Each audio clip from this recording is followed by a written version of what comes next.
There's a lot of idioms per capita, man. I have a pen. I have an apple. Oh, apple pen. I have a pen. I have pineapple. Pineapple pen. Apple pen. Pineapple pen. Oh, pen pineapple apple pen. 다들 너무 이상했어. You think it's a game? You think it's a fucking game? Come on! Oh boy, it's Radio Free Innsmouth episode 65 coming live, everybody. This week, we're going to do something on the band Abigor, which is how you pronounce it, or at least that's how the band pronounced it when they said it once on this one album. So Abigor, it's like the name of a demon or something, but more importantly, they are perhaps Austria's leading black metal band, along with Summoning, with whomstead they have shared members in the past. So the whole German-Austrian black metal thing, it's not really a terribly organized scene in the way that the French stuff or the Greek stuff or the Norwegian stuff is. Partially that might be because of the atmosphere of political repression in that part of the world. You can't really go around saying Klauschen, get into the camps! There is the Düsseldorf man! Although that certainly doesn't stop Absurd and Heldentum and Moonblood and groups like that from trying. But Abigor comes out of this kind of loose Austrian scene that included them and Summoning, who are kind of the two major surviving bands. Amestagon, which is basically a side project band with Abigor and Summoning dudes in it. And then there's like Golden Dawn, who put out like one really good album and then kind of don't really do much. And then there was like a fuck ton of stupid bands like Pervertum and stuff. They were all in each other bands, and most of them were bad. But Abigor and Summoning, good fucking stuff. I know I did an episode on Summoning way back when. I'll probably do another one because that one wasn't very good. I'm sorry. But Abigor, they started out way the fuck back when. Like, their first album came out in 94. This shit is old school. And they're actually historically important for black metal because they brought in a lot of the medieval and folk music tropes very early on. They have a heavy Dead Can Dance influence to the point where they even used, I want to say, the beginning part of Echolalia as an intro for a song on a demo once. But they managed to incorporate this kind of weird neo-folk dream pop type shit into a melodic black metal context, even on their first album. And I think that was pretty influential. Let's have a listen. This one is called Weeping Midwinter Tears. So, very good twin guitar melodies, which the melodic guitar work is probably Abigor's most defining feature, that and their particularly sick vocals, courtesy of Selenius from Summoning. The drums are very good too. Sorry, I'm just letting you enjoy this because I think it's cool, but here we're gonna get into some fucking medieval type shit. So we have acoustic guitars taking a lead melodic role over the discordant stuff, which was a pretty big innovation for black metal back in the day. You didn't really hear that outside of a couple other very innovative bands like Master's Hammer and such, Bathory maybe. Oh man. That's some good shit right there, boy. This is the Dead Can Dance influence. Very heavy keyboard type stuff. And like most of the song is keyboard. But it's very good keyboard, and I wanted you to hear it. Because you can see they're playing that melody from earlier, but they've expanded on it in different ways. However, my editing team has informed me that you guys don't want to listen to a 5-minute long keyboard solo. So, hopefully they're ready to do a bit of fast forwarding right about now.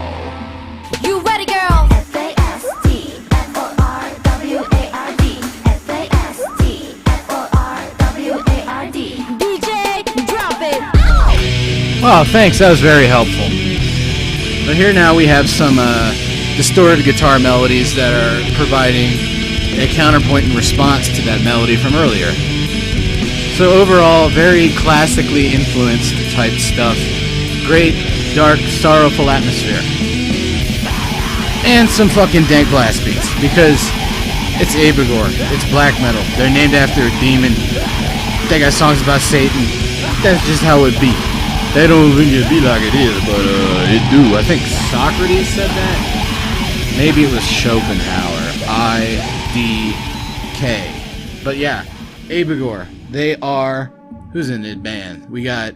Like, Selenius was in there back in the days, the main vocalist. They also had a guy called Runa on the demos. They had a bassist called Thurisaz for a while. But actually, most of the classic Abigor albums don't feature any bass guitar. Just very dense guitars, courtesy of PK and TT. Like TT, just like TT.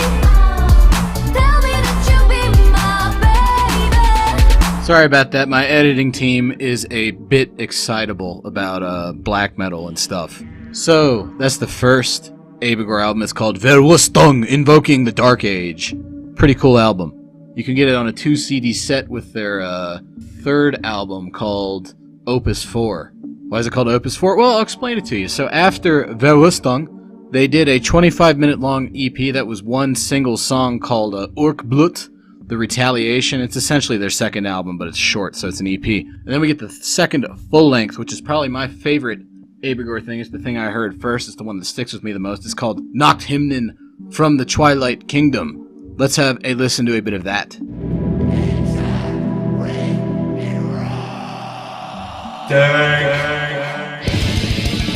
Oh man, I love the timpanis in black metal.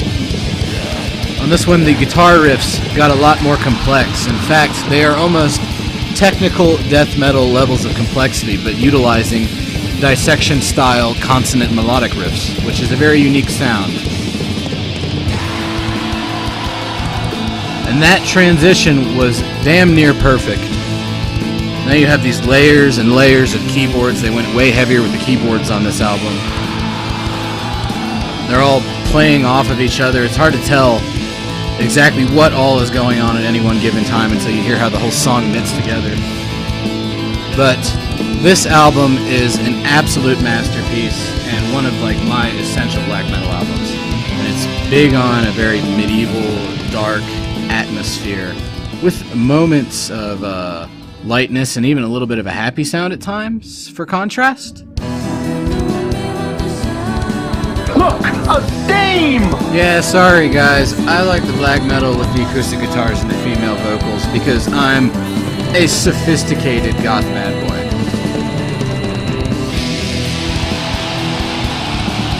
This song is called Scars in the Landscape of God, and it utilizes a bit more Nordic-style bar chord riffage than is normal for Abigor. Wow! And some really cool kind of rolling double bass triplets courtesy of TT. I'm not sure why they're PK and TT. It's kind of weird synonyms. Whatever. Not everybody can be Black Goat Grave Desecrator. But that's Nachthymnen. Nachthymnen. Very, very good album. After that, we had Volume 4, The Subliminal Verses. JK, we have Opus 4, which was a full length that was actually two different EPs kind of crammed together. One had like an outer space theme. One was very medieval Satanism type stuff. Really good stuff, but the album after that is my other favorite Abigor album. It's called Supreme Immortal Art, and it's called that for a very good reason. On this album, they went really nuts with the different kinds of keyboards and utilizing drum machines in conjunction with acoustic drums in a very summoning-esque manner, which makes sense because they're besties with that band. And they also utilize some very unorthodox guitar techniques for black metal. Like that one.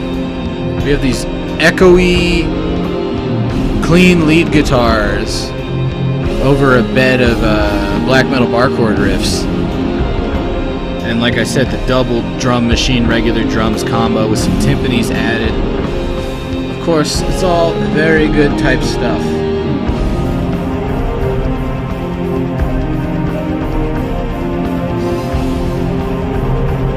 This album has an interesting method of songwriting where each song is composed of various movements that are then separated by some spooky sound effects. Like that one! So, one criticism I've heard of this album is that it's just all these little movements that don't make any sense that are then separated by random explosions or whatever. So essentially a jub video. But actually, if you pay attention, the movements do come together. Okay, fast forward team, wake up!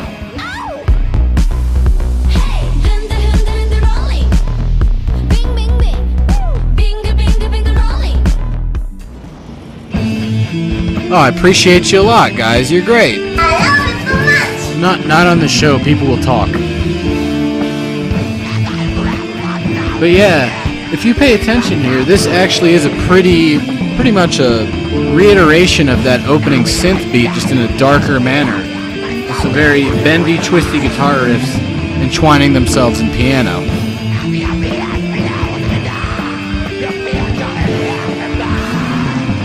And it gets spookier.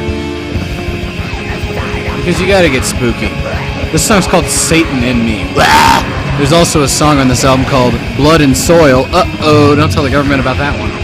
So overall, Abigor, really good band. After the album right after this one, Channeling the Quintessence of Satan, unfortunately they were involved in a horrific bus accident and they all died. I don't know who made those other Abigor albums after that aren't any good, but it's not the Abigor I know. At least Summoning is still putting out great music. Anyways, that's all for RFI this week, guys. Good. You survived the first test. Oh, thank God! But I have some bad news. What? You're going back. What? Bye. Cock and ball torture from Wikipedia, the free encyclopedia at en.wikipedia.org. Cock and ball torture, CBT, is a sexual activity involving torture of the male genitals.